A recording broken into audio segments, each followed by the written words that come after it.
வாகை சூடும் வரலாறு திரும்புகிறது என்கிற தலைப்புல தமிழக வெற்றி கழகத்தினுடைய 2வது மாநில மாநாடு மதுரையில நடந்து முடிஞ்சிருக்குது. இந்த வீடியோ ஷூட் எடுக்கும்போது மணி 6:10. ஆனா 5:15 மணிக்கெல்லாம் இவங்க மாநாட்டை முடிச்சுட்டு வீட்டுக்கு கிளம்பிட்டாங்க. தமிழ்நாட்டினுடைய வரலாற்றில் ஏன் இந்தியாவினுடைய வரலாற்றிலேயே 3 மணிக்கு ஆரம்பிச்சு 5:15 மணிக்கெல்லாம் மாநாட்டை முடித்த ஒரே கரகாட்ட கோஷ்டி நம்ம விஜய் தலைமையிலான தமிழக வெற்றி கழகத்தினுடைய கரகாட்ட கோஷ்டி தான் முடிச்சுட்டு கிளம்பிட்டாங்க. எப்பயுமே பார்ட் டைம் பாலிடிக்ஸ் தான் பார்த்துக்கிட்டு இருக்கிறாங்க. இப்போ இதில் விஜய் கிட்டத்தட்ட ஒரு 33 நிமிஷம் பேசியிருக்கிறாரு. இந்த பேச்சு என்னென்ன பேசியிருக்காரு அப்படின்றத இந்த வீடியோவில் பார்க்க போகிறோம். அதே மாதிரி இந்த மாநாட்டில் கூடின கூட்டம், அவர்கள் செய்த அட்ராசிட்டிஸ், அதெல்லாம் குறித்து தான் இந்த வீடியோவில் நம்ம பேச போகிறோம். இது உங்கள் பியூர் பாலிடிக்ஸ். அன்பான உறவுகளுக்கு நான் அபூபக்கர். இந்த மாநாடு இதுக்கு ரொம்ப பெரிய ஹைப் கொடுக்கப்பட்டுச்சு. மிகப்பெரிய பிரம்மாண்டமான ஒரு ஏற்பாடு, பெரிய அளவுக்கான பொருட்செலவு எல்லாமே தடல் புடலா எடுத்து பண்ணாங்க.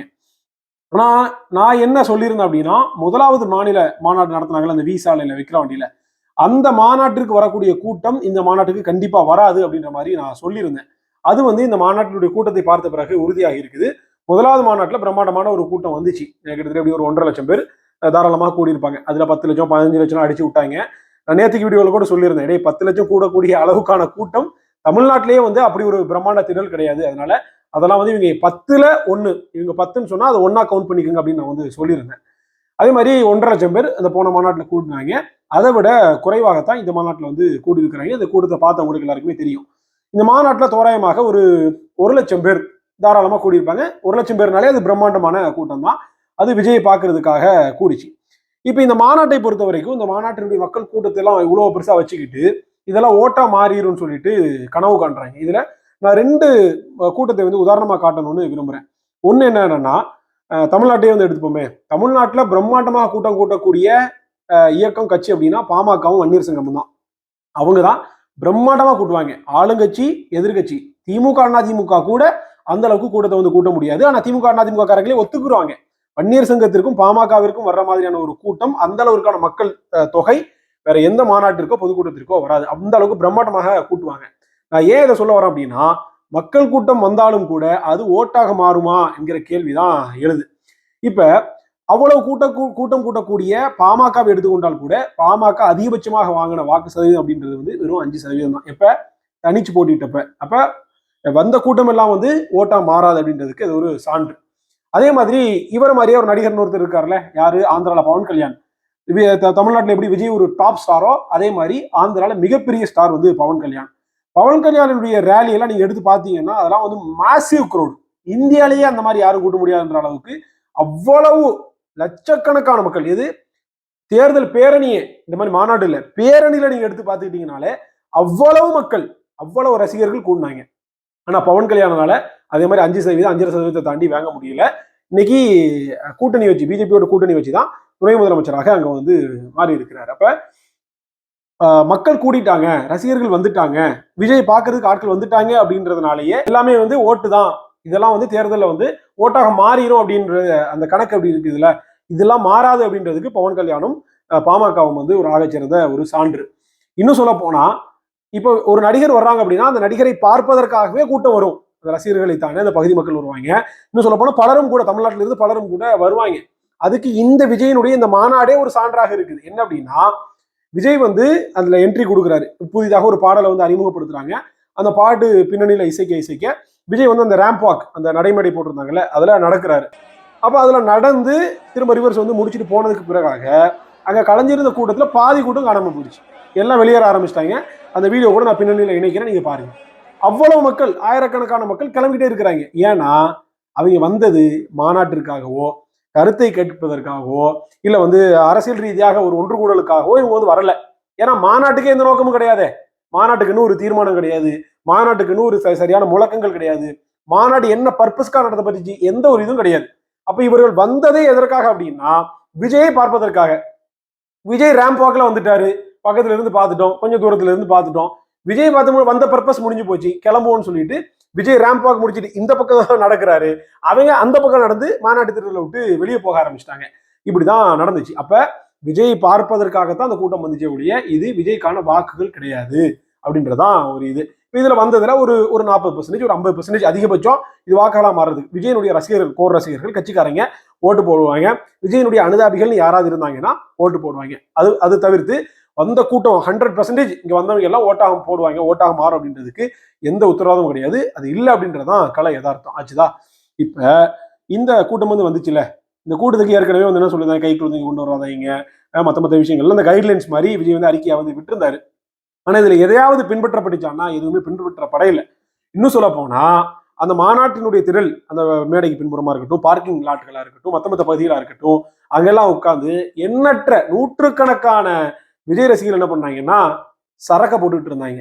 அங்க இருக்கக்கூடிய ஆவியூர் அந்த பகுதியில இருந்து இன்னும் பக்கத்துல இருக்கக்கூடிய ஒரு ஊரு, அந்த ஆவியூர்ன்ற ஊர்ல டாஸ்மாக்ல பாக்குறேன் டிவிக்கு துண்டை கட்டிக்கிட்டு, டிவிக்கு கரவேஷ்டியை கட்டிக்கிட்டு, விஜயனுடைய படத்தை வச்சுக்கிட்டு டாஸ்மாக்ல நிக்கிறான் நூத்துக்கணக்கான பேர். இதுவா உங்களுடைய அரசியல்? இதுவா மாற்றத்துக்கான கூட்டம்? குடிகார பயலுகளை தண்ணியை போட்டுட்டு இன்னைக்கு சலம்பு இருக்குது. பாவம் அங்க இருந்த அந்த பவுன்சர்ஸ் எல்லாம் இருப்பாங்க, கட்டுப்படுத்துறவங்க அவங்க, அதுல பெண் பவுன்சர்ஸ் எல்லாம் அந்த கேரளால இருந்து கூப்பிட்டு இருக்காங்க. அவங்க எல்லாம் போட்டு ஒரு வழியா பாடா படுத்தி எடுத்துட்டாங்க. அந்த அளவிற்கு அந்த விஜய் ரேம்பாக் வரும்போது கூட இந்த அணில் குஞ்சுகள் ஏறக்கூடாது அப்படின்றதுக்காக அந்த கிரீஸ் எல்லாம் தடை வச்சாங்க. எந்த மாநாட்டிலையும் இந்த மாதிரியான கூத்தெல்லாம் நடக்காது. அப்ப அந்த பேரிகார்ட்ஸ் மாதிரி இருக்கும்ல, அதுல கிரீஸ் அந்த இது வண்டிக்கெல்லாம் போடுவாங்கல்ல, அந்த ஆயில் மாதிரி, அதை தடவி வச்சாங்க. ஏன்னா அதுல வலிக்கு ஏற முடியாது அப்படின்னு. ஆனா இந்த அணில் குஞ்சுகள் எப்படி நவீன சயின்டிபிக் ரீதியா யோசிக்கிறானுங்க பாருங்க. சேர் போட்டிருப்பாங்கல்ல, அதுல ஒரு 15 சேரை அடுக்கி அந்த சேருக்கு மேல ஏறி அங்கிருந்து அணில் மாதிரி தாவி போறாங்க.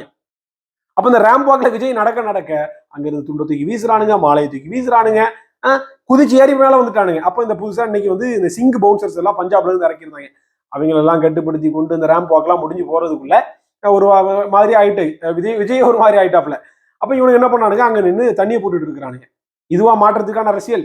திமுகவினுடைய மாநாடு, அதிமுகவினுடைய மாநாடு அப்படின்னா அங்க கழக உடன்பிறப்புகள் அப்படியே வருவாங்க, கொடுத்த 200 கோட்டர்ல அதை போட்டுக்கிட்டு தான் வருவாங்க.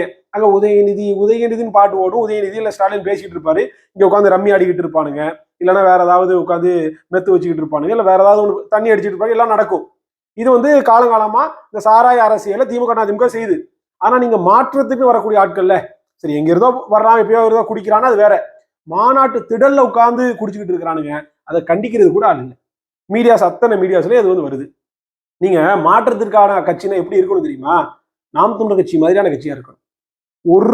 ஒரு பீடி சிகரெட் கூட நாம் தமிழர் கட்சியுடைய திடல்ல இந்த வாசனை வராது. குடிச்சிட்டு ஒருத்தன் வர முடியாது, உள்ளக அடிச்சு துரத்திடுவாங்க, வரவே மாட்டாங்க. 99.9% வரவே மாட்டாங்க. எவனாவது அந்த வழியில போறவன் எவனாவது தண்ணியை போட்டு உள்ளக்கு ஏதாவது கழக உடன்பிறப்பு இல்ல வேற எவனாவது உள்ள சலமுனாலே தவிர ஒருத்தர் வாயில மதுவாடையை பார்க்க முடியாது. அதுதான் கொள்கைக்கான கூட்டம், அதுதான் சித்தாந்தத்துக்கான கூட்டம், அதுதான் உண்மையிலேயே அரசியல் படுத்தப்பட்ட ஒரு கூட்டம். அண்ணனுடைய ஒரு கண் பார்வை அங்க வந்துருச்சுன்னு வைங்களேன். நீங்க மாநாடுலாம் நடக்கும் நவம்பர் 27, மே 18 அதுல அந்த தாயக கனவுடன் சாவின கல்வின்னு ஒரு பாடல்ல இசைப்பாங்க. அந்த நேரம் 6 மணி 10 நிமிடம் அப்படிம்பாங்க. சொன்ன உடனே பின் டிராப் சைலண்ட் ஆயிடும். அதுதான் அரசியல்படுத்தப்பட்ட ஒரு கூட்டம், அதுதான் சித்தாந்த தெளிவுள்ள ஒரு கூட்டம், அதுதான் தமிழ்நாட்டையும் நாளைய தலைமுறையையும் அடுத்த தமிழ் நாட்டையும் காப்பதற்காக இருக்கக்கூடிய ஒரு கூட்டம். அதுதான் என்ன செய்யுது, மக்களுக்கான கூட்டம். இது எப்படி? இது ரசிக குஞ்சுகள். நீங்க பாருங்க, நேரத்தைக்கு தான் ஷாக் அடிச்சு ஒருத்தன் இறந்து போனான், இந்த விஜய் ரசிகன் ஒருத்தர் பேனர் வைக்க போறேன்னு. ஆனா இன்னைக்கு பாக்குறேன் போக்கஸ் லைட், சீரியல் லைட் கட்டி இருக்கிறாங்க மாநாட்டுல. சீரியல் லைட்டுக்கு மேல 150 பேர் நிக்கிறான். அணில் குஞ்சுகள் அங்க தாவிட்டானுங்க. சீரியல் லைட்ல கிரீஸ் தடவை மறந்துட்டாங்க போல. டே நேத்தனடா ஷாக் அடிச்சு ஒருத்தன் செத்து போனா, அதுல டே மின்சாரம் போகுது, கரண்ட் ஒயர்ஸ் போகுது, அது ஏறுறமே ஷாக் அடிக்குமே, குறைந்தபட்சம் அந்த சிந்தனை வேண்டாமா? கிறுக்கு பயலுங்க. அப்ப இப்படி அவ்வளவு சலம்பல்கள். இவனுங்க அங்க பார்த்த உருப்படியான ஒரே ஒரு காரியம் என்ன தெரியுமா? உருப்படியா ஒரு வேலை செஞ்சானுங்க. இந்த ஊடக பொறுக்கி இருக்கிறான் முக்தார் புரோக்கர், அவன் என்ன பண்ணா, ஏதோ பிட்டுப்படம் எடுக்க போற மாதிரி இந்த மாஸ்க் கருப்பு கூலிங் கிளாஸ் எல்லாம் போட்டுட்டு மைக்கெல்லாம் வச்சுட்டு வந்தான். அவனை துரத்தி விட்டாங்க திருநெல்வேலியில விட்டு. இந்த அணில் குஞ்சுகள் இந்த கட்சி ஆரம்பிச்சதுல இருந்து செஞ்ச உருப்படியான ஒரே ஒரு காரியம் இந்த முக்தாரை துரத்துனது மட்டும்தான். இந்த மாநாட்டினுடைய வெற்றி அப்படின்றது முக்தாரை வெளியே துரத்துனது, அதுதான். அதை தவிர்த்து ஒண்ணும் கிடையாது. இதுல காலையிலேயே ஆரம்பிச்சிட்டானுங்க. என்னன்னு, சீமானனுக்கு எதிராக கோஷம் போடுறானுங்க. டேய், உன் கொள்கை எதிரி பிஜேபின்ற, உன் அரசியல் எதிரி திமுகன்ற, அப்ப நீ யாருக்கு எதிராக முழக்கத்தை போடணும்? சீமான் ஒழிக, சீமான் ஒழிக, சீமான் ஒழிக, டிவிக்கே சீமான் ஒழிகன்னு கத்துறானுங்க. சீமானன் ஆட்சிக்கு வந்தாரா? முதலமைச்சரா இருந்தாரா? எம்எல்ஏவா இருந்தாரா? இந்த மண்ணினுடைய வளத்தை ஏதாவது சுரண்டாரா? ஒண்ணுமே செய்யலையே சீமானண்ணன். சீமானண்ணனையே ஒழிகங்கிற, சீமானண்ணன் ஒழிக்க வேண்டிய நாம் தமிழ் கட்சி ஒழிக்க வேண்டிய தேவை என்ன வந்துச்சு? நீ மாற்றத்துக்காக நிக்கிறேன்னு சொல்ற, நாங்களும் மாற்றத்துக்காக நிக்கிறோம். நீ திமுக எதிரிங்கிற, நாங்களும் திமுக எதிரிங்கிறோம். நீ பிஜேபி எதிரிங்கிற, நாங்களும் பிஜேபி எதிரிங்கிறோம். நீ ஏன் நாம் தமிழ் கட்சி எதிர்க்கிற? சீமானண்ணனையே ஒழிகங்கிற. நீ உண்மையிலே சரியான ஆளாக இருந்த யார ஒழிகன்னு சொல்லியிருக்கணும். 10 ஆண்டுகளாக மோடி பிஜேபி ஆட்சியில் இருக்குது. பிஜேபி ஆட்சியில் இருந்து கொண்டு மாநில உரிமையை பறிக்குது, இந்த தர வேண்டிய நிதி பங்கீட தரமாட்டேங்குது, நீட்டு போன்ற தேர்வுகளை கொண்டு வருது. எல்லாமே உங்க தலைவர் பேசியிருக்காருல, அடுத்து வரேன் அதுக்கெல்லாம். அப்ப எல்லா உரிமைகளையும் பறித்து தமிழ்நாட்டை வஞ்சிக்கிறது மோடி அரசு. மக்கள் விரோத சட்டங்களை கொண்டு வருது பிஜேபி அரசு. நீ என்ன சொல்லியிருக்கணும்? மோடி ஒழிக பிஜேபி ஒழிகன்னு சொல்லியிருந்தா நீ உண்மையிலே கொள்கை தெளிவு உள்ளவன். மோடி 3வது முறையாக ஆட்சிக்கு வந்துட்டு அத்தனை ஒடுக்குமுறைகளையும் செய்யறாரு அப்படின்றத நான் உண்மையிலே உங்களை பாராட்டி இருப்போம். அதே மாதிரி இங்க மாநிலத்துல 4.5 ஆண்டு காலமாக திமுக ஆட்சியில் உட்கார்ந்து கொண்டு தமிழ்நாட்டினுடைய கடன் சுமை இவ்வளவுக்கு ஏறி இருக்குது. இங்க கொடுத்த வாக்குறுதிகள் நிறைவேற்றப்படல, சட்டம் ஒழுங்கு சரியில்லை, ஆணவ படுகொலைகள் நடக்குது, தூய்மை பணியாளர்கள் இது பண்ணப்படுறாங்க, அண்ணா யூனிவர்சிட்டியில படிக்கக்கூடிய அந்த பெண்ணுக்கு பாதுகாப்பு இல்ல, பாலியல் வன்புணர்வு நடக்குது, இவ்வளவு பிரச்சனைகள் இருக்குது. இதையெல்லாம் முன் வைத்து திமுக ஒழிக ஸ்டாலின் ஒழிக நீ உண்மையிலேயே முழக்கம் கோஷம் போட்டிருந்தனா, ஆமாடா இவன் சரியா அரசியல் ரீதியா உண்மையிலே எதிர்க்கிறான்டா அப்படின்னு நம்ம எடுத்துக்கலாம். மத்தியில ஆட்சியில் இருக்கிற மோடிக்கு எதிராக ஒழிக கோஷம் போட முடியல, மாநிலத்தில் ஆட்சியில் இருக்கிற ஸ்டாலினுக்கு எதிராக ஒழிக கோஷம் போட முடியல. இவங்க 2 பேரையும் விட்டு போட்டு இது வரைக்கும் ஆட்சி அதிகாரத்திற்கே வராத அண்ணன் சீமானவர்களை ஒழிகன்னு இவனுங்க சொல்றானுங்க அப்படின்னா இங்கதான் நமக்கு கேள்வி எழுது. அப்ப யாரால இவனுங்க இயக்கப்பட்டு இருக்கிறானுங்க? யார் விஜய் களத்துல இறக்கி விடப்பட்டிருக்கிறா? ஏற்கனவே நீங்க பாருங்க, இந்த திமுக அதிமுக அதிருப்தி வாக்குகள், பிஜேபிக்கு எதிரான அதிருப்தி வாக்குகள் ஒரு கட்சியின் பக்கம் ஒருங்கிணைஞ்சிடக்கூடாது, மாற்றத்திற்காக இருக்கக்கூடிய நாம் தமிழர் கட்சி மீது அது மொத்தமா வந்துடக்கூடாது அப்படின்றதுக்காக தான் என்ன பண்ணாங்கன்னா கமலஹாசன்ற ஒரு ப்ராக்சினா ஒரு அல்லக்கைன்னு வச்சுக்கோங்களேன், ஒரு ஃபேக்கான ஒரு ஆளு, இவரை மாற்றோம் அப்படின்னு சொல்லி இறக்கி விட்டாங்க. கமலஹாசன் கணிசமான புதிய தலைமுறை வாக்குகளை பிரித்தார், திமுக அதிமுக போகாத இதர வாக்குகளை பிரித்தார். இது மூலியமா என்னாச்சு? நாம் தமிழர் கட்சியினுடைய சிறு வாக்கு வங்கி கமலஹாசனுக்கு போச்சு. இப்ப கமலஹாசனுடைய நிலைமை என்ன? எந்த திமுக எதிர்த்து வந்தாரோ அந்த திமுக கிட்டே சரணடைஞ்சாச்சு. அப்போ நாம் தமிழர் கட்சிக்கு கமலஹாசன் வரையில் அப்படின்னா 2021 தேர்தலே அங்கீகாரம் கிடைச்சிருக்கும். ஒரு 1.5% 2% கமலஹாசன் பிரிச்சு கொண்டு போயிட்டாப்ல. இப்ப விஜய் உள்ள வந்திருக்கிறாப்ல. இப்ப இந்த விஜய் உள்ள வந்துகிட்டு நாம் தமிழர் கட்சிக்கு விஜய் இல்லைன்னா இன்னும் கூடுதல் 1% 2% வாக்குகள் இங்க வரும், நாம் தமிழர் கட்சிக்கு வரும். இப்ப இந்த வாக்குகளை திமுக அதிமுக அதிருப்தி வாக்குகளை நாம் தமிழர் கட்சிக்கு வரவிடாமல் செய்வதற்காக கமலஹாசன் எப்படி இறக்கப்பட்டாரோ அதே மாதிரி விஜயும் இறக்கி விடப்பட்டிருக்கிறார் அப்படின்றதானே இதுல தெளிவாகுது. இல்லைன்னா தான் நீ திமுக எதிர்ப்பிய, பிஜேபி எதிர்ப்பிய, காங்கிரஸ் அதிமுக எதிர்ப்பிய, அதெல்லாம் விட்டு போட்டு எதுக்காக நாம் தமிழர் கட்சி எதிர்க்கிற? அப்ப இது நமக்கு தெளிவாக தெரியுது. அப்ப எந்த ஒரு அரசியல் படுத்தப்பட்ட ஒரு கூட்டமும் இல்லாம தற்குறித்தனமான ஒரு மாநாட்டை இவங்க செஞ்சுட்டு இருக்கிறேன். மாநாட்டில் நடந்த இன்னும் பல அட்ராசிட்டிஸ் நம்ம பேசணும்னு வைங்களேன், சிரிச்சு மாளாது. நேரத்துல இருந்து பாக்குறேன், என்னடா எத்தனையோ மாநாடுகளை பார்த்திருக்கேன். திமுக அட்ராசிட்டி பண்ணுவான், அதிமுக காரங்க சலம்புவானுங்க, மத்த கட்சி கூட்டங்கள் எல்லாம் கோளாறுகள் இருப்பாங்க. ஆனா வர்றாங்க அப்படின்னா ஒரு 10%, ஒரு 20%, அதிகபட்சம் ஒரு 50% கோளாறா இருக்கும். ஆனா இன்னைக்கு கூட்டத்துக்கு வந்ததுல 90% மேலான நபர்கள் நல்ல மனநிலையில் இல்லாதவங்க. கோளாறு, உச்சபட்ச கோளாறு, அத்தனை சைக்கோ மனநிலையில வந்தாங்க. இப்படிப்பட்ட கூட்டத்தை வச்சுக்கிட்டு தான் இவர் ஆட்சி மாற்றத்தை கொடுக்க போறாராம், அரசியல் மாற்றத்தை கொடுக்க போறாராம், 26ல ஏதோ பெருசா புரட்சி பண்ண போறாராம், இதெல்லாம் சொல்லிட்டு இருக்கிறார். இந்த நிலைமையில இந்த கூட்டம் ஆரம்பிக்குது. விஜய்க்கு முன்பாக 2 பேரு பேசுறாங்க. புஷி ஆனந்த் பேசினாரு, ஆதவர்ஜுனா பேசினார். அது மாதிரி இந்த ஐஆர்எஸ் ஒருத்தர் வந்தார்ல, ஐஆர்எஸ்ஆ அவரும் பேசினாரு. இதுக்கு பிறகாக விஜயனுடைய பேச்சு தொடங்கு. மொத்தமே என்ன 1 மணி நேரம் தான் பேசியிருப்பாங்கன்னு நினைக்கிறேன், எல்லாருடைய உரையுமே சேர்த்து. விஜய் ஆரம்பத்திலேயே ஏதோ அந்த சிங்கம் அது இதுன்னு கதையெல்லாம் சொன்னாரு. அதாவது இந்த 33 நிமிஷம் உரையில ஒரு 8 நிமிஷம் பிஜேபி பேசியிருப்பாப்புல, ஒரு 8-10 நிமிஷம் திமுக பேசியிருப்பாப்புல, ஒரு 8 நிமிஷம் சினிமா கதைகள், ஏதோ மன்னர் கதையெல்லாம் ஒன்று சொன்னார். அது சீமானண்ணனை பார்த்து காப்பி அடிச்ச ஒரு கதை. அந்த கதையை நான் கடைசியில போட்டு விட்றேன், அண்ணனுடைய பேச்சையும் நான் போட்டு விட்டுறேன். இப்ப இதுதான் மொத்தவருடைய பேச்சு. அதாவது இத்தனை கோடி ரூபாய் செலவு பண்ணி இவ்வளவு பிரம்மாண்டமாக ஒரு மாநாட்டு திடலை ஏற்பாடு செய்து கிட்டத்தட்ட ஒரு 1 லட்சம் மக்களை கூட்டி விஜய் பேசின பேச்சு எவ்வளவு? வெறும் 33 நிமிஷம். இந்த 33 நிமிஷத்துலையும் தமிழ்நாட்டினுடைய கோர் பாலிடிக்ஸையும் இந்தியாவினுடைய கோர் பாலிடிக்ஸையும், நீங்க கொள்கை எதிரின்னு சொல்றீங்களே பிஜேபிக்கு எதிரான உருப்படியான ஏதாவது ஒரு கருத்தையோ, இல்ல அரசியல் எதிரி திமுகன்னு சொல்றீங்களே, திமுகவுக்கு அழுத்தம் கொடுக்கக்கூடிய ஏதாவது ஒரு கருத்தையோ ஒரு தீர்மானத்தையோ ஏதாவது ஒண்ணு செஞ்சிருக்கிறாங்கன்னா இல்ல. ஒரு A4 சைஸ் பேப்பர்ல ஒரு 4 பக்கத்துக்கு எழுதி கொடுத்துருக்காங்க யாரோ, அதை வச்சுக்கிட்டு 4 இங்கிலீஷ் டைலாகு, அதே மாதிரி அதுல வந்து வசனங்கள் எழுதி கொடுத்துருக்காங்க. நான் சினிமா செட்டு போட்டு நடிச்சவங்களுக்கு சொந்தமா மனசுல இருந்து பேசுறதுக்கு வராது. டைரக்டர் என்ன அவனை வந்து டைரக்ட் பண்றானோ, இதை இப்படி பண்ணுங்க அப்படி பண்ணுங்க, இப்படியே டியூன் ஆகி யாரோ எழுதி கொடுத்த அந்த A4 சைஸ் பேப்பரை கையில வச்சுக்கிட்டு அது பாட்டுக்கு சொல்றாப்ல கதையா எல்லாம். இந்த ஒன்லைன் பஞ்ச் டைலாக் அடிச்சுக்கிட்டு இந்த கையை இப்படி இப்படி விங்க வேண்டியது, நம்ம இப்படி விங்க வேண்டியது எல்லாம் அந்த பாடி லாங்குவேஜ் வச்சு பந்தா காட்டுறாங்களே ஒழிய உளமாற ஸ்டஃப் எதுவுமே கிடையாது. நான் வரிசையா சொல்றேன். இப்போ பிஜேபிக்கு எதிராக பேசணும்னு சொல்லிட்டு விஜய் வந்து ஆரம்பிக்கிறாப்ல, முதல்ல எருதுலேருந்து ஆரம்பிக்கிறாப்ல. நீங்க பிஜேபி மோடி அவர்களே, மோடிஜி நீங்க வந்து இஸ்லாமிய பெருமக்களுக்கு எதிராக இருக்கிறீங்க, இது ஒரு வார்த்தை. இஸ்லாமியர்களுடைய ஓட்டு வேணுமா, இவர் இஸ்லாமியர்களுக்கு ஆதரவா இருக்கிறாராம்.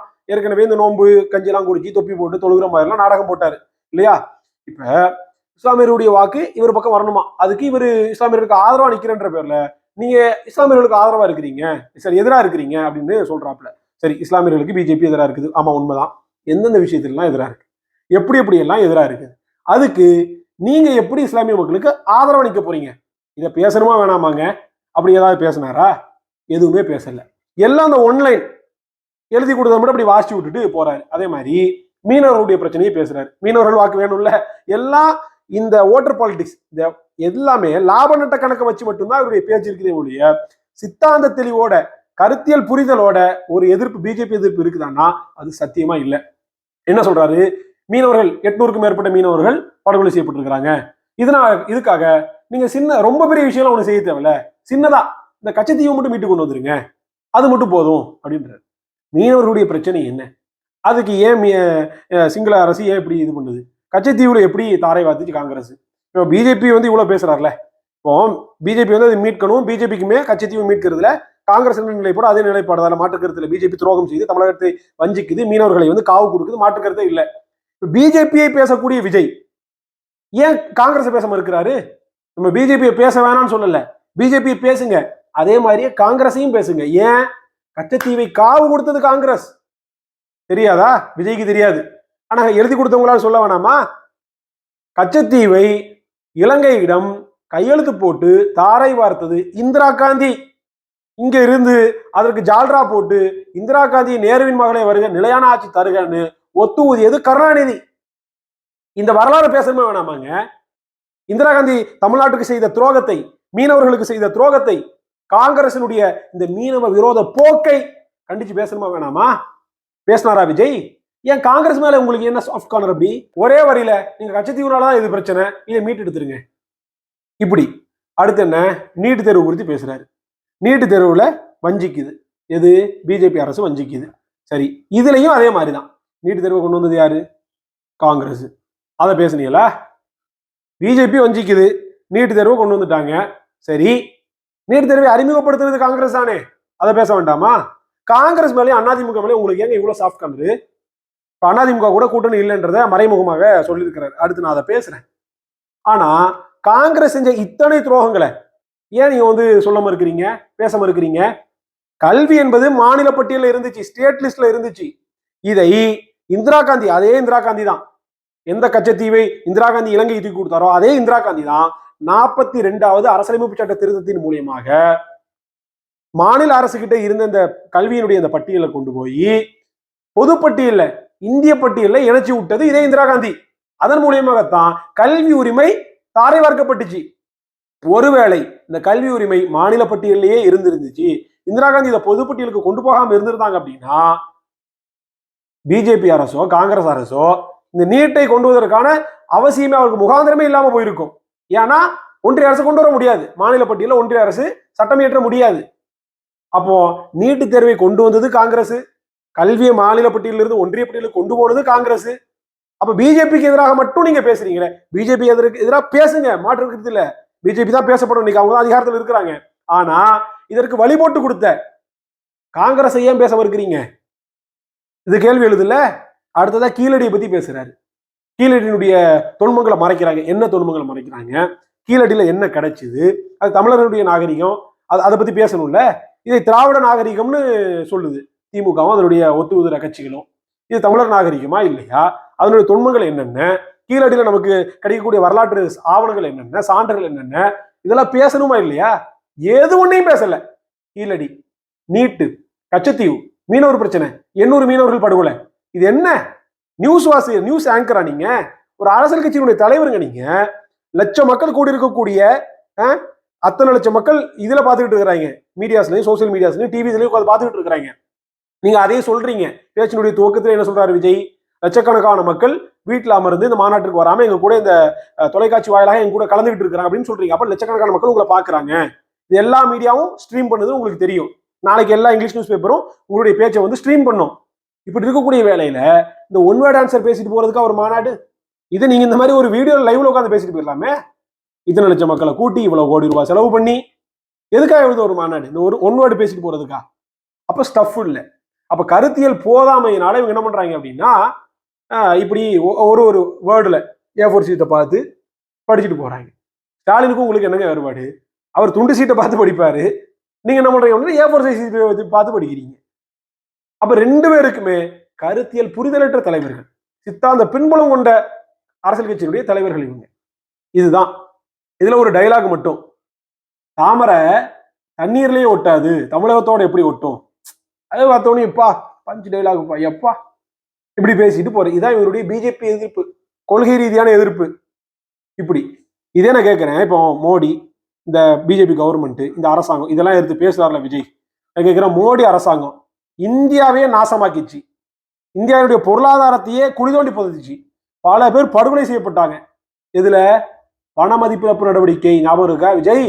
டிமானிட்டைசேஷன் கொண்டு வந்தாங்களே, அந்த டிமானிட்டைசேஷன் கொள்கையினால இந்தியாவுடைய பொருளாதாரம் பாதிக்கப்பட்டுச்சு, வியாபாரங்கள் பாதிக்கப்பட்டுச்சு, எல்லா மக்களும் ஏடிஎம் வாசல்லையே காத்து கடந்து பல பேர் செத்து போனாங்க. ஞாபகம் இருக்கா? அந்த மோடி அரசாங்கம் கொண்டு வந்த, பிஜேபி அரசாங்கம் கொண்டு வந்த அந்த பண மதிப்பிழப்பு டிமானிட்டைசேஷன் நடவடிக்கையை விஜய் நீங்க ஆதரிச்சீங்களா எதிர்த்தீங்களா? விஜய் ஆதரித்தார். நான் காணொலி போடுறேன் பாருங்க. சென்ட்ரல் கவர்மெண்ட் எடுத்த இந்த முடிவு வந்து உண்மையிலே ஒரு நல்ல விஷயம்தான், நல்ல மூவ் தான். கண்டிப்பாக இது வந்து உண்மையிலே நம்ம நாட்டுக்கு ஒரு தேவையான, ஒரு துணிச்சலான, வரவேற்கக்கூடிய ஒரு முயற்சி தான். கண்டிப்பாக இது நம்ம நாட்டோட பொருளாதாரத்தை வளர்த்து விடும் அப்படின்றதுல எந்த சந்தேகமும் இல்லை. ஒரு நோக்கம் பெருசாக இருக்கும்போது அதுக்கான பாதிப்புகள் கொஞ்சம் இருக்க தான் செய்யும். அப்ப மோடி அரசாங்கம் கொண்டு வந்த, இந்தியாவே வெறுத்த அந்த டிமானிட்டைசேஷன் கொள்கை உலகம் முழுமைக்கு இந்த பணமதிப்பிழப்பு நடவடிக்கை கொண்டு வந்திருக்கிறாங்க. இதுல அமெரிக்காவில் கொண்டு வந்த அந்த பணமதிப்பிழப்பு நடவடிக்கையை தவிர்த்து உலகம் முழுமைக்கும் இது 99.9% இது ஃபெயிலியர். அப்படிப்பட்ட ஒரு கொள்கையை விஜய் ஆதரித்து பேசியிருக்கிறாரு. அப்ப நீங்களே ஒரு காலத்துல மோடி அரசுக்கு இந்த விஷயத்துல வந்து ஒத்துழைப்பு தான் இருக்கிறீங்க. இதுக்கெல்லாம் இவங்க மோடி எதிர்ப்பு, சித்தாந்த எதிர்ப்பு, கொள்கை எதிர்ப்புன்னு கிளம்பிட்டாங்க. இனி அடுத்து அதிமுகவை பேசுறாரு, திமுகவையும் பேசியிருக்கிறாரு. அடுத்த தேர்தல் அப்படின்றது வந்து திமுகவிற்கும் டிஎம்கே விசஸ் டிவிகே அப்படின்னு ஒரு டைலாக். இது எவனாவது ஏத்துப்பானா? சிந்திச்சு பாருங்க. அண்ணா திமுக அதை எதிர்த்து தான் எல்லாரும் போட்டிடுறாங்க. ஏன்னா திமுக இங்க ஆளுங்கட்சியா இருக்குது, பலமான ஒரு கூட்டணி அமைச்சு வச்சிருக்குது, திமுகவுக்கு வாக்கு வங்கி இருக்குது. ஓகே, ஆனா டிவிகேக்கு என்ன இருக்குது? You are அன்கன்டெஸ்டட். டிவிகேனுடைய வாக்கு வங்கி என்னன்றது இப்ப நான் சொல்லவா உங்களுக்கு? ஈரோடு இடைத்தேர்தல் நடந்துச்சு இல்லைங்க, இந்த ஈரோடு இடைத்தேர்தலில் இருமுனை போட்டி நடந்துச்சு. ஒன்று நாம் தமிழர் கட்சி, இன்னொன்று திமுக. திமுக பெரும்பான்மையான வாக்குகள் வாங்கி எம்எல்ஏ ஆனாங்க. சரி, இப்ப இந்த டிவிகே இருந்துச்சுல, இந்த டிவிகே என்ன நிலைப்பாடு எடுத்துச்சு? தேர்தல் புறக்கணிப்பு நிலைப்பாடு. இப்ப இவருடைய ஓட்டு எங்க போயிருக்கணும்? ரெண்டு வாய்ப்பு தான். ஒண்ணு இவர்கள் ஓட்டு போடாம இருந்திருக்கணும், இல்ல இவருடைய வாக்கு நோட்டாவிற்கு போயிருக்கணும். இந்த ரெண்டு வாய்ப்பு தானே. ஏன்னா விஜயனுடைய வாக்கு நாம் தமிழர் கட்சிக்கு வந்திருக்காது, திமுகவுக்கு போயிருக்காது. இந்த ரெண்டு கட்சி தான் போட்டியிடக்கூடிய கட்சி. அப்ப எங்க போச்சு? நோட்டாக்கு வந்திருக்கணும், இல்ல ஓட்டு போடாம வந்திருக்கணும். ஓட்டு போடாம இருந்திருந்தாங்க அப்படின்னா கணிசமான வாக்குகள் போலாகல, ஓட்டு விழல அப்படின்னா வாக்கு பெர்சன்டேஜ் என்ன குறைஞ்சிருக்கணும். அப்படி இல்லை. ஏற்கனவே நடந்த ஈரோடு தேர்தலை விட இந்த இடைத்தேர்தலில் போலிங்கினுடைய பெர்சன்டேஜ் அதிகரிச்சு இருந்துச்சு. அப்ப மக்கள் வாக்கு போட்டிருக்காங்க அப்படின்றது தெளிவாக தெரியுது. சரியா? இப்போ வாக்கு போடாம யாரும் இல்லை, எப்பயும் ஆகிறத விட அதிகமாக தான் ஆகியிருக்குது. இன்னொன்னு, இப்ப நோட்டா இருக்குதுல்ல, இப்ப இந்த விஜயனுடைய ரசிகர்கள் நோட்டாக்கு ஒருவேளை ஓட்டு போட்டிருந்தாங்கன்னா நோட்டாவினுடைய வாக்கு சதவீதம் அதிகரிச்சிருக்கணும். அதிகரிச்சிருந்துச்சா? அதிகரிச்சிருந்துச்சு. எவ்வளவு அப்படின்னா 2% ஆவரேஜா ஆகிற இடத்துல 5%, 6% ஆகிருந்துச்சு. இது ரெண்டுக்கு தானே வாய்ப்பு. அப்ப விஜய் ரசிகர்கள் அதை ஊக்குவிச்சாங்க, நீங்க நோட்டாக்கு போடுங்க, நாம் தமிழர் கட்சியினுடைய வாக்கு சதவீதத்தை விட நோட்டானுடைய வாக்கு சதவீதம் அதிகமாச்சு அப்படின்னா அது வந்து சீமானுக்கு வந்து பெரிய அடியாக இருக்கும், நாம் தமிழர் கட்சிக்கு வந்து பெரிய ஒரு அசிங்கமா ஆயிடும், போடுங்கன்னு சொல்லிட்டு விஜய் ரசிகர்கள் மறைமுகமாக இது பண்ணாங்க. விஜய் ரசிகர் நோட்டாவுக்கும் போட்டாங்க. நோட்டாவுக்கு விஜய் ரசிகர்கள் போட்டுமே கூட 5% 6% விட்டு நோட்டா தாண்டல. ஆனா நாம் தமிழர் கட்சி 15% வாக்குகள் வாங்கிருச்சு. அப்ப என்ன தெரிய வருது அப்படின்னா நோட்டாக்கு விழுந்த இந்த 5% 4.5% தான் விஜயனுடைய வாக்கு வங்கி அப்படின்றது தெளிவாக தெரியுது. இதுதான் விஜயனுடைய வாக்கு வங்கி. இப்ப இந்த 4% 5% இதை வச்சுக்கொண்டு ஒரு 20 லட்சம் 25 லட்சம் சொல்லலாம், அதிகபட்சம் போடுங்களேன் ஒரு 30 லட்சம், ஒரு 6%. 30 லட்சம் வாக்கு வங்கியை வச்சுக்கிட்டு போட்டி யாருக்கான்? TVK versus டிஎம்கேவான். அப்ப நாம் தமிழர் கட்சி அதிமுக எங்க போறாங்க? நாம் தமிழர் கட்சிக்கு 8.2% எக்ஸிஸ்டிங் ஓட் பேங்க் இருக்குதுங்க. அது 8.2% எப்படி வாங்கின ஓட்டு தெரியுமா? பாராளுமன்ற தேர்தலில் வாங்கினது. இந்தியாவை யாரால போறா, மோடியா ராகுலா அப்படின்ற அந்த தேர்தலில் நாங்க 8.2% வாங்கி இருக்கிறோம். அதுலயே அப்படின்னா இது தமிழ்நாட்டுக்கான தேர்தல். இதுல யாரால போறா, சீமானா, எடப்பாடியா, ஸ்டாலினா அப்படின்னு இந்த பேஸ் தமிழ்நாட்டுக்குள்ள நடக்கக்கூடிய இந்த தேர்தல் நாங்க எவ்வளவு பெர்சன்டேஜ் ஓட்டு வாங்குவோம்? அதை விட கண்டிப்பா அதிகமாக வாங்குவோம். அதுக்கு கண்டிப்பா அதிகமாக வாங்குவோம். எப்படின்னா அதுல இன்னொன்னு நீங்க பார்க்கணும். அந்த 2024 தேர்தலில் சின்னம் கொடுத்தாங்கல்ல, சின்னம் எப்ப கொடுத்தாங்க? வெறுமனே 15 நாளைக்கு முன்பாக மைக்குன்னு ஒரு சின்னத்தை கொடுத்தாங்க. 15 நாளைக்கு முன்பாக ஒரு சின்னத்தை கையில கொடுத்து இதுல போட்டிடுங்கன்னு சொல்லி அதுல நாங்க 8.2% ஓட்டு வாங்கி தேர்தல் ஆணையத்துடைய அங்கீகரிக்கப்பட்ட கட்சியா இருக்கிறோம். சாத்தியமா? இந்தியால எந்த கட்சிக்காவது 15 நாளைக்கு முன்னாடி ஒரு சின்னத்தை கொடுத்து இதுல நின்னுங்கடான்னு சொன்னா கட்சியை கழிச்சிட்டு வேணான்னு ஓடி இருப்பான். ஆனா நாங்க நின்னோம். ஏன்? எங்க மக்கள் கொள்கைக்கான மக்கள். எங்க மக்கள் நீ மைக்கு சின்னம் இல்ல செருப்பு சின்னம் கொடுத்தாலும் அதுல ஓட்டு போடுவான்டா அப்படின்னு நிரூபிச்சுன்னு இந்த களத்துல நிக்கிறோம். இப்ப எங்க அண்ணனை மாதிரியே ஒரு விவசாயி, எங்க அண்ணன் தான் வச்சுக்கோங்களேன், எங்க அண்ணனையே எங்க சின்னமா கொடுத்துருக்குறாங்க. இதை நாங்க எப்படி எப்படியெல்லாம் கொண்டு போவோம், எப்படி எப்படியெல்லாம் பிரச்சாரம் பண்ணுவோம். நீங்க பாருங்க 26 நாம் தமிழர் கட்சியினுடைய ஆட்டத்தை வச்சு துவைச்சு எடுக்கிறோம் பாருங்க. பல பேருக்கு மாரடைப்பு வரப்போகுது. இன்னைக்கு நாங்க ஒரு வருஷத்துக்கு முன்னாடி சின்னம் கையில கிடைச்சிருச்சு. நாங்க இப்பயே வேலையை தொடங்கிட்டோம். சைலண்டா ஓடிட்டு இருக்கிறோம். மீடியாஸ் வந்து எங்களை பெரிய அளவுக்கு அப்படி ஃபோக்கஸ் பண்ணி காட்டாது. ஆனா இதுக்கான இந்த விதைக்கும் போது தெரியாது, அது வெள்ளஞ்சி வந்து அப்படி நெல்மணியா நிற்கும் பாருங்க, பழம் காய்க்கும் பாருங்க மரத்துல, அப்ப தெரியும் 26ல தெரியும் நாம் தமிழர் கட்சியினுடைய வீச்சலும் பாய்ச்சலும். அப்படி நாம் தமிழர் கட்சி நாங்க இந்த காலத்துல நிக்கிறோம். இப்ப நாங்க கிளைம் பண்ணலாம், ஏன்னா நாங்க வந்து ஒரு ப்ரூவ்டு ஓட் பேங்க் வச்சிருக்கிறோம். நாங்க சொல்லலாம் எங்களுக்கு திமுக தான் போட்டி, தமிழ் தேசிய மிசஸ் திராவிடம் நாங்க வைப்போம் முழக்கத்தை. விஜய்க்கு என்ன இருக்குது? நீங்க இப்பதான் முதல்ல ஏபிசிடியே எழுத கத்துக்கிறீங்க. என்னமா இவர் பிஹெச்டி ஸ்காலர் மாதிரி நாங்க டிவிகே விசஸ் டிஎம்கே அப்படின்னு சொல்றாரு. பார்க்கத்தானே போறோம் உங்களுடைய கோமாளித்தனத்தை. எலக்ட்ரல் பாலிடிக்ஸ்னா என்ன, தேர்தல் அரசியல்னா என்ன அப்படின்றத 26ல விஜய் கத்துப்பாங்க. இன்னொன்னு நான் இப்ப சொல்றேன், நீங்க எழுதினாலும் வச்சுக்கோங்க. 26ல இந்த விஜய் வாங்குற, தமிழக வெற்றி கழகம் வாங்குற அடியோட இனி ஒரு நூற்றாண்டு இருக்கு. இந்த சினிமா துறையிலிருந்து நடிகனோ அவனோ இவனை ஏவனும் சினிமா பின்புலத்தை மட்டுமே வைத்துக்கொண்டு அரசியல் வரணும்னு ஒருத்தன் வரமாட்டான். விஜய் தான் கடைசி கடைசி கடைசி எழுதி வச்சுக்கோங்க. இப்ப விஜய் வந்து சொன்னாரு, இது அதிமுக விமர்சிக்காம இருக்கிறாரு, இந்த இதுலையும் பெருசா விமர்சிக்கல, ஊழல் கட்சிகளோடு நாங்க கூட்டணி போக மாட்டோம், ஏன்னா இவங்கெல்லாம் பிஜேபியோட சேர்ந்து இருக்கிறாங்க அப்படின்னு சொல்லிட்டு நேரடியாக அதிமுகவை தாக்குறாரு. ஆனா அதிமுகன்ற பேரை சொல்லல, அதுதான் இங்க பெரிய ஹைலைட்டு. ஒரு கட்சி விமர்சிக்கிறீங்க, நேரடியா சொல்லுங்க, அதிமுகன்னு விமர்சிங்க, எடப்பாடின்னு சொல்லுங்க. என்ன தயக்கம் உங்களுக்கு? என்ன தயக்கம் அப்படின்னா இவங்களுக்கு அதிமுகவோட பிஜேபி இருக்கிறது தான் பிரச்சனை, அதிமுக பிரச்சனை இல்லை. இப்ப பிஜேபி நாளைக்கு கூட்டணி கலைக்கிறாங்கன்னு வைங்களேன் அதிமுகவோட, இவங்க போய் சேர்ந்துக்குருவாங்க. அதுக்குதான் அப்போ சொல்றாங்க கூட்டணி சேர மாட்டோம் அப்படின்னு. இது ஒரு அறிவிப்பாக செஞ்சிருக்கிறாரு. அது போக நான் வந்து வேட்பாளர் லிஸ்ட்டை தரப்போறேன் அப்படின்னு சொல்லிட்டு அப்படியே பயங்கரமா சொன்னார். நம்மளும் ஏதோ சேர்ல நுனியில வந்து உட்காந்துட்டு வேட்பாளர் தான் அறிவிக்க போறாங்கடா, சரி ஏதோ ஒரு 10 வேட்பாளர் அறிவிப்பாங்க போல அப்படின்னா, மதுரை கிழக்கு, மதுரை மேற்கு, மதுரை மேற்கு, மதுரை மத்தி, மதுரை தெற்கு, உசிலம்பட்டி அப்படின்னு ஆரம்பிச்சாரு. எல்லா இடத்துலையும் விஜய் விஜய் விஜய் 234 தொகுதி நான் தான் நிக்க போறேன் அப்படின்னு புஷ்வானமாக்கிட்டார். அனில் குஞ்சுகள் அப்படியே முதல்ல விஜய்னு சொல்ல இது பண்ணாங்க, அதுக்கப்புறம் எல்லாம் அப்படியே புஷ்வானமாக்கி இப்படியே வேட்பாளர் அறிவிக்க போறேன்னு பேச்சு முழுக்க எடுத்து பார்த்துட்டோம்னா கிரிஞ்சு இருக்குதுல்ல, கிரிஞ்சு, இந்த கிரிஞ்சு தான் மிஞ்சுது. இப்படிதான் அவருடைய பேச்சு வந்து இருந்துச்சு. இப்ப இந்த பேச்சுல இன்னொன்னு முக்கியமா என்னன்னா, ஸ்டாலின் வந்து எல்லாரும் அப்பான்னு கூப்பிடுறாங்க. அதே மாதிரி இந்த ஸ்னோலின் தூத்துக்குடி ஸ்டெர்லைட்ல வந்து படுகொலை செய்யப்பட்டாங்கல்ல துப்பாக்கி சூடுல, அதனுடைய அம்மா ஸ்னோலினுடைய அம்மா தாவேக்கால இருக்கிறாங்க.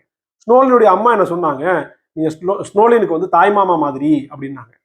நான் கேட்கிறேன், இந்த துப்பாக்கி சூடு நடந்துச்சுல்ல, அது யாரு செஞ்சா? அதிமுக ஆட்சி செஞ்சுது, அன்றைய எடப்பாடி அரசு செஞ்சுது. இந்த எடப்பாடி அரசுக்கு எதிராக நீங்க பேசவே மாட்டீங்களே, அப்புறம் என்ன நீங்க ஸ்னோலினுக்கு தாய்மாமா? ஸ்னோலினுக்கு தாய்மாமா இருக்கிறது பிரச்சனை இல்லை, அது அல்ல மேட்ரு. இந்த படுகொலையை கண்டிச்சு பேசுறீங்களா? அருணா ஜெகதீசன் ஆணையம்னா என்னன்னு தெரியுமா உங்களுக்கு? எதுவும் தெரியாது. அப்ப வெறுமனே கைத்தட்டலுக்காக ரசிக குஞ்சுகளை ஊக்குவிக்கிறதுக்காக என்னத்தையாவது பேசுறது. இவர் தாய் மாமனா, தமிழ்நாட்டுக்கு ஒரு அப்பா போதாதுன்னு இன்னைக்கு இன்னொரு மாமா கூத்து. இப்ப இந்த மாநாட்டுல 2 முக்கியமான விஷயங்களை இவர் பேசுவார்னு சொல்லிட்டு நம்ம எதிர்பார்த்தோம். ஒண்ணு கவிஞனுடைய ஆணவ படுகொலை, இன்னொன்னு தூய்மை பணியாளர்களுடைய போராட்டம். இது 2 குறித்தும் வாய் திறக்கலைங்க. என்ன மாநாடு? ஒண்ணு மாநாடு ஏற்கனவே தூய்மை பணியாளர்களை நேரில் போய் சந்திக்கல, 13 நாட்களாக ஒரு அறிக்கை விடல. 13ஆவது நாள் என்ன பண்ணீங்க? தூய்மை பணியாளர்களுடைய பிரதிநிதிகளை வீட்டில் கூப்பிட்டு சந்திச்சிங்க, இந்த மாதிரி லைட்லாம் வச்சு ஒரு செட்டு போட்டு சந்திச்சிங்க. அப்பயே கேட்டதுக்கு என்ன சொன்னாங்க? அதெல்லாம் எங்க தலைவர் மாநாட்டில் பேசுவார், அவர் வாயை திறந்தா மாநாட்டில் மட்டும்தான் வாயை திறப்பாருன்னு சொன்னாங்க.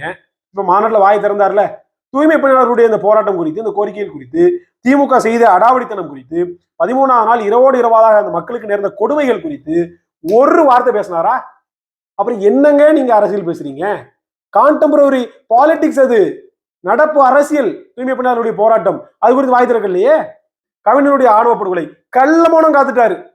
கடைசி வரைக்கும் ஒரு வார்த்தை பேசல விஜய். இந்த மாநாட்டுல இந்த மேடையில பேசியிருக்க வேண்டாமா? பேசல. ஏன்? சாதிய ஓட்டு, கேஸ்ட் பாலிடிக்ஸ். கேவலம் இல்லையா? அம்பேத்கர் படத்தை போடுங்க, அம்பேத்கருக்கு மலரெல்லாம் தூராரு. இதுவும் அம்பேத்கருக்கு செய்யக்கூடிய மரியாதை? அம்பேத்கர் படத்தை வச்சுக்கிறதுக்கு வெக்கமா இல்லையா உங்களுக்கு எல்லாம்? இப்படி சாதிய மலிவான சாதிய அரசியலை செய்யறதுக்கு எதுக்கு அம்பேத்கர் படத்தை வச்சுக்கிறனும்? அம்பேத்கர் தான் சாதி இழிவுன்னு சொல்லிட்டாரு. சாதியை உடைப்பதுதான் நிரந்தரமான மக்கள் விடுதலைக்கு அடிப்படையா தான் சொல்லிட்டாரு. அந்த அம்பேத்கருடைய படத்தை வச்சு போட்டு ஆணவ படுகொலைக்கு எதிராக ஒரு வார்த்தை பேசலையே. திமுக அரசியல் ரீதியா எதிர்க்கிறீங்கல்ல, ஆணவ படுகொலைக்கு எதிராக தனிச்சட்டம் வேணும்னு பேசுங்க. நீங்க கவின்குமாரை கூட விட்டுருங்க, பொதுவா சொல்லுங்க. சரி, ஆணவ படுகொலைக்கான தனிச்சட்டம் இயற்றுவது குறித்து தாவேக்காவினுடைய நிலைப்பாடு என்ன? அதாவது இந்த படத்துல இந்த சத்யராஜ் கிட்ட இப்படி வடிவில் எடுத்து காமிப்பார்ல, ஒன்னும் இல்லைன்னு. ஒன்னும் இல்லை. அதுதான் இந்த விஜயனுடைய 33 நிமிட உரை. இதுல கடைசியா விஜய் வந்து ஒரு கதை சொல்றாரு. என்ன கதை? ஒரு ராஜாவினுடைய கதை. ஒரு நாட்டுல ஒரு ராஜா இருந்தான், அவனுக்கு வாரிசு இல்லை. அவன் அடுத்து இளவரசனை தேர்ந்தெடுக்கிறதுக்காக 10 பேரை தேர்ந்தெடுக்கிறான். அவங்க கையில எல்லாம் ஒரு விதை கொடுக்குறான். இந்த விதையை போய் நீங்க வந்து ஒரு குறிப்பிட்ட நாளைக்குள்ளாக நீங்க விதைச்சு இதை மரமாக்கி கொண்டு வரணும். யாருடைய மரம் நல்ல பெருசாகவும் அழகாகவும் வளர்ந்துருக்குதோ அவங்க கிட்ட இந்த நாட்டை வந்து நான் இளவரசனை தேர்ந்தெடுப்பேன் அப்படின்னு சொல்றான். இதுல அவன் கொடுத்த நாள் வருது. அவங்க எல்லாம் என்ன பண்றாங்க அப்படின்னா, அந்த விதையை வந்து மரமாக்கி கொண்டு வர்றாங்க. கிட்டத்தட்ட 9 பேர் அதுல வந்து மரமா ஆக்கிட்டாங்க. இதுல எல்லாத்தையும் ரிஜெக்ட் பண்ணி விட்டுறான். கடைசியில ஒரே ஒருத்தன் மட்டும் அந்த விதையை கொண்டு வந்து, நான் எவ்வளோ இதை விதைச்சு பார்த்தேன், தண்ணி ஊற்றி பார்த்தேன், எல்லாமே செஞ்சு பார்த்தேன், ஆனா இது விதை வந்து முளைக்கல அப்படின்னு ஒண்ணு நீ நான்டா இளவரசன் அறிவிச்சு விட்டாங்க. ஏன் இதுக்கு பின்னாடின்ற காரணத்தை ஏற்கனவே அண்ணன் சீமான் இதை வந்து பேசிட்டாரு. இதை காப்பி அடிச்சு என்ன பண்ணிட்டு இந்த அனில் குஞ்சி இதில் பேசிடுச்சு. ஏதோ விஜயே சொன்ன மாதிரி அதை மீடியாக்கள் ஹைப் பண்ணும், ஊதி பெரிதாக்கும். அது ஒரு நீதி கதை. இப்போ இந்த கதையை சொல்லிட்டு விஜய் வந்து தன்னுடைய பேச்சை முடிச்சிட்டாரு. அந்த அண்ணன் சீமான் அவருடைய பேச்சை நான் இறுதியாக இந்த வீடியோவில் இணைக்கிறேன். இந்த தாவேக்காவினுடைய இந்த பொதுக்கூட்டம் என்ன, இந்த மாநாடு அப்படின்றது என்ன அப்படின்னா ஒண்ணுமே கிடையாது. Simply waste.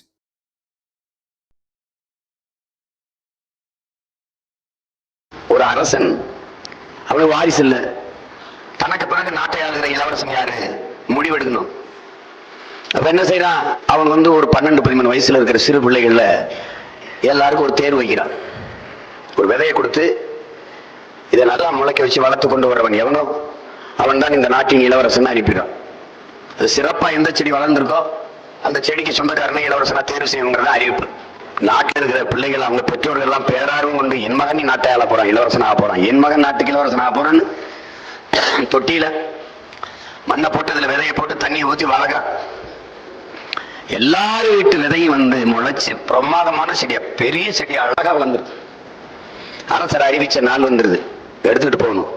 ஆனால் ஒரு ஓலை குடிசையில ஏழை தாயின் மகனா பிறந்த ஒரு சிறுவன் அந்த விதையை போட்டான், தண்ணியை ஊத்துனா முளைக்கவே இல்லை. இப்ப அந்த அரசர் கிட்ட போய் இந்த செடி முளைச்சதை காட்டணும், எந்த செடி உயரமா இருக்கு, எந்த செடி செழிப்பா வளர்ந்துருக்கும், அவன் தான் இளவரசன். அப்ப இந்த மகன் எப்படி நான் அந்த முளைக்காத செடி இந்த சட்டியை தூக்கிட்டு எப்படி போறது, என் செடி முளைக்கலையே அப்படின்னு. நீ போ அரசர்கிட்ட போய் சொல்லு, நான் விதை போட்டேன், நீங்க கொடுத்த விதையை போட்டேன், அதுக்கு உரம் வைத்தேன், அதுக்கு தண்ணி ஊற்றினேன், நன்றாகத்தான் பராமரித்தேன், ஆனா முளைக்கலைங்கிற உண்மையை சொல்லிட்டு வா போ அப்படின்னா அம்மா சொல்றதுக்காக அந்த முளைக்காத அந்த சட்டியை தூக்கிட்டு போறான். எல்லாரும் வரிசையில நின்று காட்டுறாங்க. பாக்குறவங்க பார்வையாளர்கள் இந்த செடி அருமையா இருக்கு, நல்லா வளர்ந்துருக்கு, இவன் தான் இளவரசனாவா, இல்ல இவன் தான் இளவரசனாவா, இவன் செடி நல்லா வளர்ந்துருக்கு, இவன் தான் இளவரசனாவான்னு தேடிட்டு இருந்தான். எல்லாம் பேசிட்டு இருக்கான். மன்னர் ஒவ்வொரு செடியா பார்த்துட்டு இங்கிட்டு போங்க, இங்கிட்டு போங்க, இங்கிட்டு போங்கன்னு சொல்றாரு. கடைசியா முளைக்காத அந்த அந்த சட்டியை வச்சுக்கிட்டு அந்த அந்த ஏழை சிறுவன் நிற்கிறான். அவனை பார்க்கிறாரு. அரசே, நீங்க கொடுத்த விதையை இதுல நான் போட்டேன், அதுக்கு வேண்டிய அளவு உரம் வச்சேன், தண்ணி தொடர்ச்சியா ஊத்துனேன், நான் முளைக்கல அப்படின்றான். அவனை பார்த்து கட்டி பிடிச்சு, நீ தாண்டா இந்த நாட்டின் இளவரசன் தான், அப்ப நீங்க எல்லாம் இளவரசர் ஆகிறதுக்கு தகுதி இல்லை, நீங்க போகலான்றாரு. எல்லாரும் இப்படி ஏன் செடி முளைச்சு, பைத்தியக்கார நாய்களா, நான் கொடுத்தது உங்களுக்கு அவிச்ச விதைடா, அது எப்படா முளைக்கும்ட்டான்.